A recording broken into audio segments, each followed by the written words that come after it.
Kumar Mallik additional PP second ADJ. आज्ञा बर्तमान आपण दीर्घ 8 वर्ष हम जो चिन्मय साहूर जो बबुलू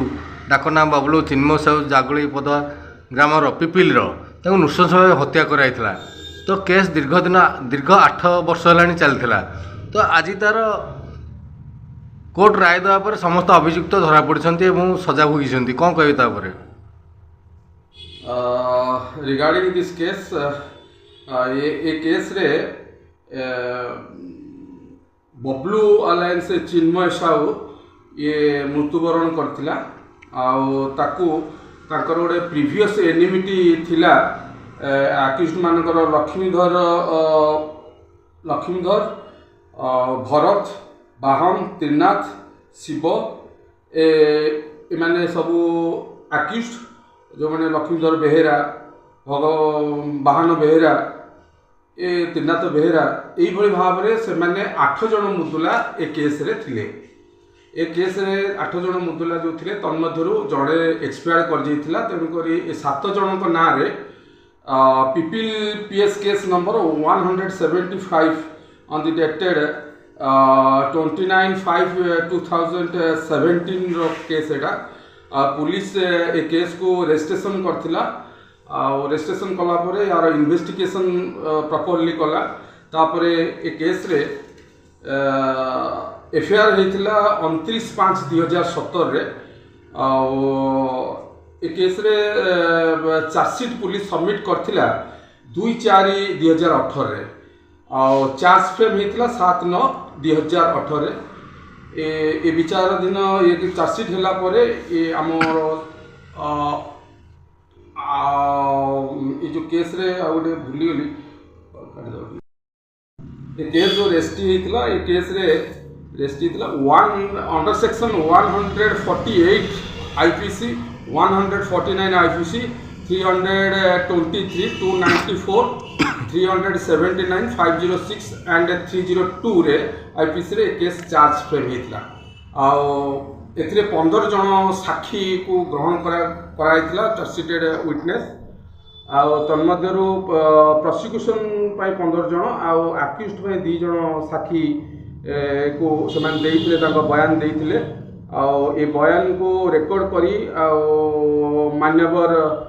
अतिरिक्त जिला जोरा जज सेकेंड एडीजे पुरी विचार करथिले केस को दीर्घ 8 वर्ष धरी यार विचार चलथिला से कोर्ट जो मुदुला मानू दोषी साब्यस्त करथिले ये दोषी साब्यस्त करने भितर 302 दफारे जो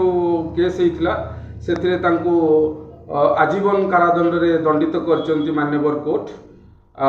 जदि 302 रे कला पर जदि पुणी ता सहित आजीवन कारादंड सहित ता सहित 15,000 टंका जोरिमाना भी मध्य करचंती मान्यवर कोर्ट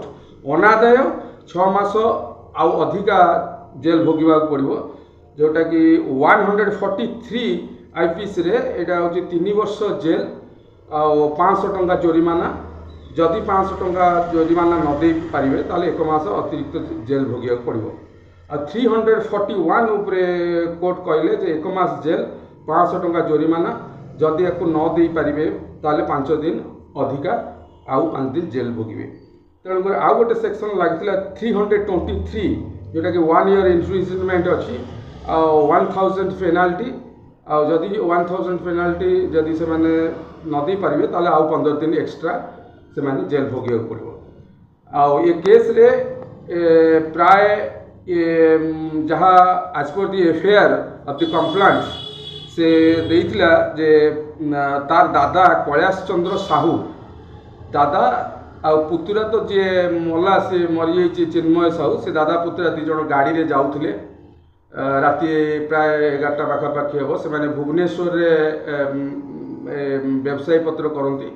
से माने गोटे केनाल बंध देकी पिपिल पाखे गोटे केनाल बंध देकी जाउथिले सेतु पूर्व शत्रुता तांकर थिला आगुरु प्रीवियस एनिमिटी थिला से माने जगिकी रहिथिले एमानको मारिया पई से मानको जेतबेले तापर ता गाड़ी को गोइठा मारी पकई दे सारा पर तांको विभत्स भाव में विभिन्न मारणास्त्र साहाय्य ए आक्यूज मैंने ताको मारिले ता भितर ता दादा सेठू एस्केप होइथिला तापर से आसिक पुलिस रे जड़ेइथिला पुलिस प्रॉपर इन्वेस्टिगेशन कला प्रॉपर इन्वेस्टिगेशन कला पर प्रॉपर फुल माने जति ता टाइम पीरियड भितर पुलिस सबमिट कला तार चार्जशीट को सबमिट कला पर तापर आउ कितरा आक्यूज ऑब्सकंडक्ट थिले से मानको चार्जशीट ओपन रखथिला पुलिस सेक्शन 173 सबसेक्शन 8 सीआरपीसी अनुसार चार्जशीट ओपन थिला तापरे ए जो माने आक्यूज मानकू कोर्ट जेतबळे राय सुनाइले सेतबळे एटा बहुत दिन धरी चलथिला 8 वर्ष दीर्घ 8 वर्षर सुनाई आज सरीची मान्यवर अतिरिक्त जिला जोरा जज द्वितीय श्रेणी आज आक्यूज मानकू 15 जनक साक्षी ग्रहण करी पुलिस रो चार्जशीट 161 साक्षी मानकर बयान सबू रेकर्ड करकी तापरे राय आज सुनाई मानवर कोर्ट आज तांको लाइफ सजा शुणी तेणु पचारे चाहिए जो 2017 जो मर्डर कराला बाबुना जो रश्मि चिन्मय को हाँ तो दीर्घ 8 वर्ष कौन पे आपन जो एडवोकेट अच्छा तो आपन को भाया सामना करा पड़ता आपन ऊपर किभली प्रेशर पड़ता केस रो आज शुणाणी है आपन किभली खुशी अनुभव कर निश्चित भाव में प्रोसिक्यूशन ता ड्यूटी सुचारू रूपे तुले police update CD chargesheet inquest report 161 ये सब को भित्ति करी तार डॉक्यूमेंट्स सबू कोर्ट को सबमिट करथिले जो डॉक्यूमेंट्स गुड़ाक तेणुक ये कोर्ट जो डॉक्यूमेंट गुड़ाक पूरा प्रांजल भाव में सेटा पुंखानुपुंख भाव में कोर्ट रे आमे उपस्थापन करि पारथिलु कोर्ट भी एक ग्रहण भी करथिले तांकर डिफेंस तरफ एडवोकेट मानकर भी निश्चित से डिफेंस कार्य करथिले जो माने अक्यूज माननको तांको फेवरेबल कहिथिले किंतु अक्यूज दोषी नुह बोली से माने चेष्टा करथिले कोर्ट को बुझेया पई किंतु से सक्षम नहीं पारना एठी दीर्घ 8 वर्ष पर तो आपण ऊपर कोबळी प्रभाव पड़थिला कि से जो माने का आपण जो केस नै छंती आज जीती छंती तो अपर पक्ष आपण ऊपर किसी प्रभाव पड़थिला कि निश्चित भाव प्रभाव तो पड़वा सेमती किसी नाही प्रोसिक्यूशन ता ड्यूटी करिछि पुलिस तार अरेस्ट करके फॉरवर्ड करछि आम उपरे तो सेमती किसी प्रभाव देखा जाउनी किंतु आईन ता बाटरे जाइछि आईन तार कार्य करछि जेहेतु हत्या उद्यम एवं हत्या करा जाइछि तो दीर्घ 8 वर्ष लागबार कारण कौन थिला ई केस रे बहुत गुड़े आक्यूज अछंती माने बर्तमान आमे जहाँ देखिलु केस रे बहुत आक्यूज अछंती सेमानक भितरु आमे एई जो 8 जन को आमे पुलिस ताका विरुद्ध रे चार्जशीट दायर करथिला हॉनरेबल कोर्ट को सामना रे ताकू आधार करिकी ता भितरु 8 जन भितरु जणे एक्सपायर करि जाइछि तेणुक 7 जन टोटल मुदुला रहिले पुलिस तार इन्वेस्टिगेशन रिपोर्ट एसएफएसएल रिपोर्ट सब प्रकार रिपोर्ट जति सब आमर मर्डर केस रे जो जो रिपोर्ट सब आवश्यक पड़े पुलिस सुचारू रूपे देइथिला तार डॉक्यूमेंट सब कोर्ट रे सबमिट करथिला आमे प्रोसिक्यूशन तरफ रु आमे कोर्ट को से विषय रे भल भाव अवगत करै पारलु कोर्ट को कन्विंस कर पारलु जे ए मर्डर एडा मर्डर बोली आमे कोर्ट को जणाई पारलु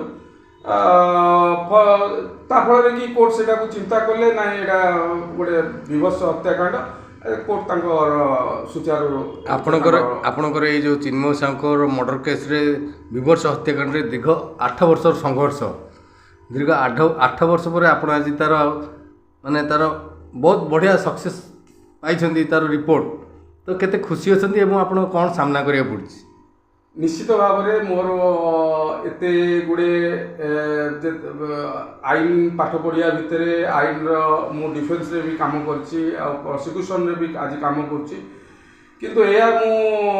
माने मो घर जेतबेले मु प्रोसिक्यूटर हेली सेबे भी मु चिंता करथिली मोर मार आज तार येटा आज फुलफिल हैला बोली मु भाबिबी ମୋ ମା କହିଥିଲେ ଯେ ଯେତେବେଳେ ତୁ କୋର୍ଟକୁ ଯାଉଛୁ ବାପା ଆଉ ସେତେବେଳେ ଟିକେ ଦେଖିବୁ ଯଦି ପରଫେକ୍ଟ ଲୋକର ନ୍ୟାୟରୁ ଯେମିତି ନ୍ୟାୟ ପାଇବା ଦରକାର ଆଉ ଯେତେବେଳେ ନ୍ୟାୟ ତୁ ଦେଇପାରିବୁ ସେତେବେଳେ ନିଜକୁ ନିଜେ ତୁ ସାଟିସ୍ଫ୍ୟାକ୍ସନ୍ ହେବୁ ଯେ ନାଇଁ ତୁ ଜଣକୁ ନ୍ୟାୟ ଦେଇପାରିଲୁ। ତେଣୁକରି ତାଙ୍କ ପାଦ ଧୂଳି ନେଇକି ମୁଁ ବହୁତ କମ୍ ଦିନ ହେଲା ମୁଁ prosecutor more than 1 year and 1.5 years ହେବ ଆଉ ମୁଁ ମୋର ସେଇ ରାସ୍ତାରେ ଯାଇଛି ଆଉ ଆଜି ଏ ସକ୍ସେସ୍। ଏଠି ପୁଙ୍ଗାନୁପୁଙ୍ଗ ପାଖେ କହିବାକୁ ଯିବାକୁ ପଡ଼ିବ ଯେ ଆପଣ ମାଆଙ୍କ ଆଶୀର୍ବାଦରୁ ଆଜି ଆପଣ ସକ୍ସେସ୍ ହେଇଛନ୍ତି। ନିଶ୍ଚିତ ଏଇଟା ମୁଁ ଏଡ଼େଇ ଦିଆଯାଇ ନପାରେ ତାର ଆଶୀର୍ବାଦ ଥିଲା ମୋ ଉପରେ ଆଉ ସବୁବେଳେ ବି ମୁଁ ଯେତେବେଳେ କୋର୍ଟରୁ ଆସେ ପଚାରେ ମୋତେ ଆଜି କ'ଣ ହେଲାରେ ଆଜି କ'ଣ ସବୁ ସିଏ ତ ମାଆକୁ ତ ଗୋଟେ ରୁଟି ମାଗିଲେ ସେ 2ଟା ରୁଟି ଦେବ ତଥାପି ସେ ମୋତେ ପଚାରିକିରି ଆଜି କ'ଣ ହେଲା ବୋଲି ଆଜି କ'ଣ କଲୁ କ'ଣ ମୁଁ ବି ଡିସ୍କସନ୍ ବି ତା ସାଙ୍ଗରେ ଟିକେ କରେ କେତେବେଳେ କେମିତି ମୁଁ ବି ଚାହେଁନି ତା ବେଶୀ ପ୍ରେସର ଦେବାକୁ। ତ ଏଡ଼େ ବଡ଼ କେସ୍ରେ ଆଜି ଯେଉଁ ଆପଣ ସକ୍ସେସ୍ ହେଲେ ଶ୍ରେୟ କାହାକୁ ଦେବେ? ଏଇ ସକ୍ସେସ୍ର ଶ୍ରେୟ ମୁଁ ମୋର ନିଶ୍ଚିତ ଭାବରେ ଭଗବାନଙ୍କର ଏଇଟା ଗୋଟେ ଥିଲା ଶ୍ରୀ ଜଗନ୍ନାଥଙ୍କର ପାଖରେ ମୋର ଏତିକି ମିନତି ମୋତେ ଜିଲ୍ଲା ଜଜ୍ରେ ମୋତେ ସ୍ଥାନ ଦେଇଥିଲେ ଖଣ୍ଡେ ଜାଗା ଦେଇଥିଲେ ଆଉ ଉଚିତ ନ୍ୟାୟ ଲୋକ ପାଉ ବୋଲି ତାଙ୍କର ଆଶୀର୍ବାଦ ଥିଲା ଆଉ ମୋ ମାଆର ପ୍ରେରଣା ମୋତେ ଏତେ ବାଟ ଆଗକୁ ଆଣିଛି। ଧନ୍ୟବାଦ।